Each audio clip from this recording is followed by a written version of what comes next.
నీవు వినిన మాటలకు భయపడవద్దు.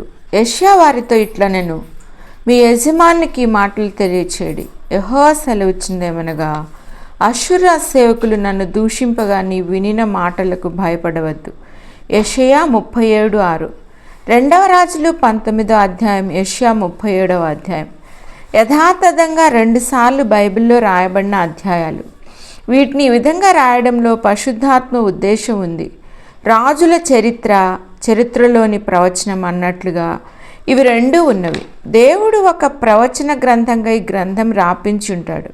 అయినప్పటికీ చరిత్రను సాదృశ్యంగా తీసుకొని దేవుని వాక్యంతో వాస్తవమో రుజువు చేయటానికి ఇది వ్రాయబడింది.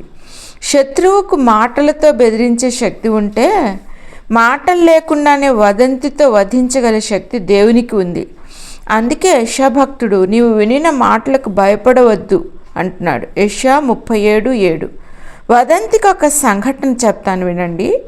ఒకానొక కాలేజీలో ఒక అబ్బాయి వేరే అమ్మాయి కూర్చునే డెస్క్ మీద హృదయం బొమ్మ వేసి తన పేరు వ్రాసాడు. దీన్ని బట్టి ఆ అమ్మాయిని బెదిరించాలని అనుకున్నాడు. ఆ బొమ్మను చూసిన అమ్మాయి బెదిరినప్పటికీ దేవుని ఎరిగిన బిడ్డ గనుక దేవుని సన్నిధిలో ప్రార్థించింది. ఉదయం తిరిగి కాలేజీకి వచ్చేటప్పటికి ఆ అబ్బాయి ఆ హృదయం బొమ్మని ఎంతో భయంతో బెదురుగా బ్లేడుతో గీకుతున్నాడు. వెంటనే ఆ అమ్మాయిని చూచి ఎంతో దుఃఖముఖంతో ఎవరో నేను రాసిన సంగతి ప్రిన్సిపల్కి చెప్పారంట అని వణికిపోతూ ఉన్నాడు. ఎవరూ ప్రిన్సిపల్కి చెప్పలేదు, కానీ ఆ అమ్మాయి ప్రార్థనను విన్న దేవుడు వదంతిలాగా ఆ అబ్బాయికి వినిపించాడు. చెక్కిన వ్యక్తికి చుక్కలు చూపించాడు.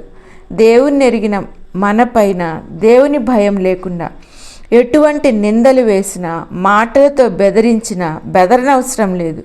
దేవుని చేత ఏర్పరచబడిన వారి మీద నేరం మోపువాడేవాడు?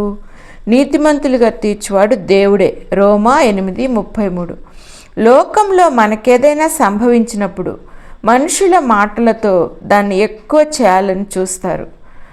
కరోనా సందర్భంలో కూడా ఒక వ్యక్తి మరణపు అంచుల వరకు వెళ్ళాడు. దీంతో అందరూ ఈ సిమ్టమ్స్ ఉంటే మరణమే అని కలవర పెడుతున్నారు. అప్పుడు ఈ వాక్యం గుర్తుకు వచ్చింది, నీవు వినిన మాటలకు భయపడవద్దు. అంటే పరిస్థితులు ఎలా ఉన్నా ప్రభు వాగ్దానమే మనకు సర్వస్వం.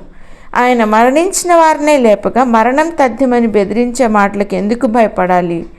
లోకులు పలు కాకులు వారి మాటలకు భయపడవద్దు.